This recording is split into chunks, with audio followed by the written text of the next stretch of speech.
আজকে দুপুরে খাওয়ার সময় বুয়াকে বললাম, বুয়া এগুলো কি রান্না করেছো? লবণ এত বেশি দিয়েছো কেন? মুখে দেওয়া যাচ্ছে না।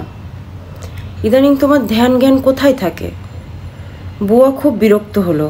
বিরক্ত হয়ে আমার দিকে তাকিয়ে উত্তরে বলল, 15 বছর কেন বলেন নাই?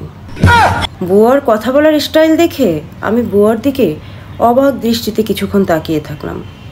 দেখলাম বুয়ার চেহারা দেখে মনে হচ্ছে যে বুয়াই শুধু একমাত্র বাংলাদেশের নাগরিক, আর আমি মনে হয় বন্যার পানিতে ভাইসে আসছি। তাই আর কথা না বাড়িয়ে চুপ করে খেয়ে উঠে আসলাম। কিছুক্ষণ পরে বুয়া আসলো আমার কাছে, এসে বলল, ম্যাডাম খুব বিপদে আছি, এই মাসে বেতনের সাথে আমাকে কিছু বাড়তি টাকা সাহায্য হিসাবে দিন। তখন আমি বুয়াকে বললাম, 15 বছর বলো নাই কেন? 15 বছর কোথায় ছিলা? প্রতি উত্তরে বুয়া বলল, 15 বছরের মধ্যে তো আমি এরকম বন্যার দেখি নাই ম্যাডাম। বাড়িঘর যা ছিল সব কিছু ডুবে গেছে। এখন বাড়িতে যারা আছে তাদের জন্য কিছু সাহায্য পাঠাইতে চাই।